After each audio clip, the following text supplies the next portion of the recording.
Hey guys, Savat here, aka Doom Piggy, and I have some exciting news. I've hit Tier 8, and on hitting Tier 8, I went ahead and purchased an Oracle. So this ship is pretty awesome, and I'm going to try to give some live updates on how it's going. I do see a lot of flaws with this particular ship. I also got access to the new tier missions. I'm going to be running some of those to see what's going on. But the Oracle here it's going to be awesome. I love the way it looks. It uses the large lasers. Unfortunately, I'm not going to be respecking to get the skills for this particular ship. I'm going to be training the skills.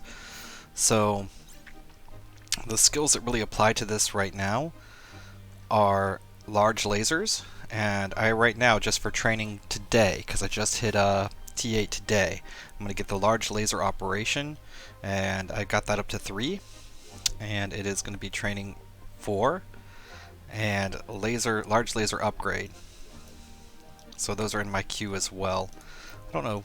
Yeah, no, I'm at 2. I'm training 3, and then I'm going to be training 4, which is going to take some time.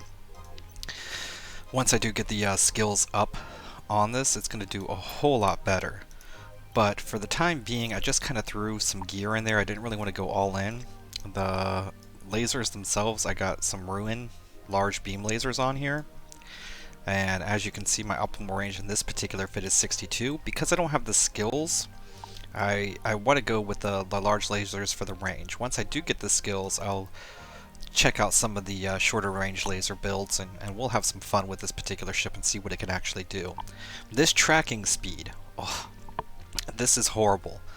So one of the reasons why I went with this particular fit, and I do have to upgrade everything in here, all my good gear is on my other ship, but the 2 stasis webifiers are going to be, because if anything does get even remotely close, you're going to need to basically bring it to a stop in order to hit anything. I do have a micro warp drive. I definitely need a better one on here, and that is to kind of dictate range a little bit more. On this one, I'm actually using a basic heatsink and 2 Marketeer tracking computers. Now, I literally just got this thing. I haven't put any types of rigs on it as of yet. So the range on this ship can get further for the fall off. The capacitor, as you can see, it hurts. So even if I just fire all the lasers and don't use any of the other things on here, this thing will be stable. I already have taken it out a couple of times at about 55%. Another skill that really does matter for this particular ship is Advanced Battlecruiser Engineering. I only have 4. Getting this to 5 to get this extra 10% on the large laser capacitor need is going to be important. That is also going to be a 15-day skill for me.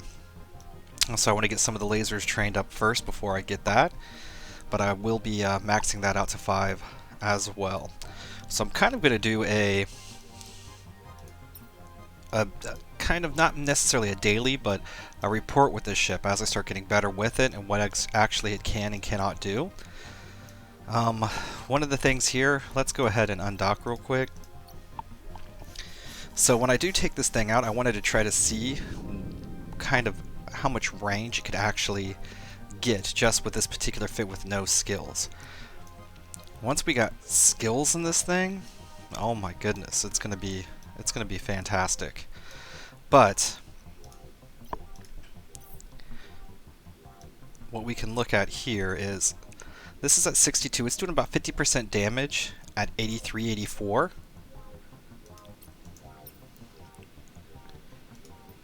And both of my tracking computers are over here. You activate one of these guys, just one, and you're at 93 over 100. I'm pretty sure that with skills this thing can shoot from extreme ranges, and it really is going to need to with the tracking speeds that it has. It does not want anything to really get close to it. So I'm going to be playing around with the fittings and whatnot. I mean, as these skills get trained, it will get better. I will show you some combat with it at a later date. I just kind of wanted to make this video to show you guys where I was at and see if anybody has any ideas for the fittings or the rigs. If you do have any ideas, go ahead and just leave them in the comments below, and I'm going to try to purchase some pretty good rigs for this particular ship, maybe even, well, definitely the tier 3s. But different ideas for fits. What do you guys think? Let me know and I'll put it together and we can do some test runs and everything with it. Well, that's all I have for now. Next time I'll probably be back with a video with the Harbinger and the Harbinger prototype and doing the new hard missions. So thank you for watching, and I'll see you next time.